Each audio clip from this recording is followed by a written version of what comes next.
நடிகார்களே, உமருல் ஃபாரூக் ரலியல்லாஹு அன்ஹு அவர்களுடைய காலத்திலே ஷாம் தேசத்திலே மிகப்பெரிய ஒரு கொடிய நோய் காலரா பரவியது. ஆயிரக்கணக்கான சஹாபாக்கள், தாபிஈன்கள், முஸ்லிம் முஜாஹிதுகள் அதிலே இறந்தார்கள். சுபுஹு தொழுகை வைப்பார்கள் ஜனாசாவில். அந்த சுபுஹு தொழுகையை அமீராக நடத்திய அந்த இமாம் அவருடைய ஜனாசா லொஹருக்கு வரும். லொஹரிலே ஜனாசா தொழுகை வைத்த அந்த சஹாபியுடைய ஜனாசா அசருக்கு வரும். அசரிலே ஜனாசா தொழுகை வைத்த சஹாபியுடைய ஜனாசா மக்ரிபுக்கு வரும். ஏறக்குறைய எழுதுகிறார்கள் 10,000 மேற்பட்டவர்கள் அந்த காலரா நோயிலே, பிளாக் நோயிலே மூத்தானார்கள். சஹாபாக்கள் பயந்தார்களா? விரண்டோடினார்களா? அல்லாஹ்வுடைய விதி. உமருல் ஃபாரூக் ரலியல்லாஹு அன்ஹு முஆத் இப்னு ஜபல் என்ற அந்த பெரிய சஹாபியை, மிகப்பெரிய கல்விமானை மதீனாவிற்கு அழைத்து விடலாம் என்று நினைத்தார்கள். முஆத் சொன்னார்கள், நான் வரமாட்டேன். எந்த ஊரில் நோய் பரவி இருக்கிறதோ அந்த ஊரிலிருந்து வெளியேற வேண்டாம் என்று அல்லாஹ்வுடைய தூதர் ஸல்லல்லாஹு அலைஹி வஸல்லம் சொல்லிவிட்டார்கள். எந்த ஊரிலே நோய் பரவி இருக்கிறது என்று சொன்னார்களோ அந்த ஊருக்கு செல்லாதீர்கள் என்றும் சொல்லிவிட்டார்கள்.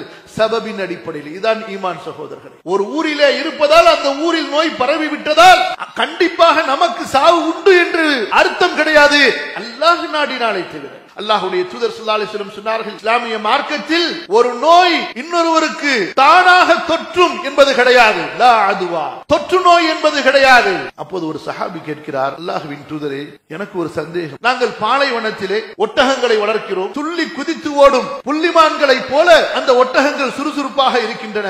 அப்போது எங்கிருந்தோ ஒரு ஒட்டகம் உள்ளே நுழைகிறது. நோய் பிடித்த ஒட்டகம், சொறி பிடித்த ஒட்டகம். அது வந்ததற்கு பிறகு எல்லா ஒட்டகங்களும் அந்த சொறியால், அந்த நோயால் பாதிக்கப்பட்டு பலவீனம் அடைந்து விடுகின்றதே என்று கேட்டார்கள். அந்த கேள்வி கேட்ட சஹாபியிடத்தில் கேட்டார்கள், ஃபமன் அஜ்ரபல் அவ்வல், அந்த முதல் ஒட்டகத்திற்கு அந்த சொறி நோயை கொடுத்தவன் யார்?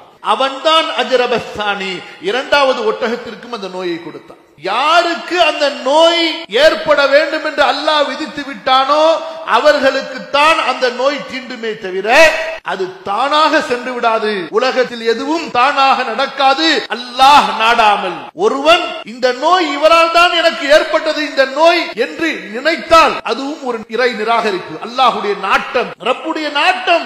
யாருக்கு அந்த நோயால் பாதிப்பு ஏற்பட வேண்டும் என்று அல்லாஹ் முடிவு செய்திருக்கிறானோ அவர்களுக்கு கண்டிப்பாக பாதிப்பு. யாரை அல்லாஹ் பாதுகாக்க வேண்டும் என்று முடிவு செய்து விட்டானோ அவர்களை அந்த நோயால் தானாக எந்த ஒன்றும் செய்துவிட முடியாது.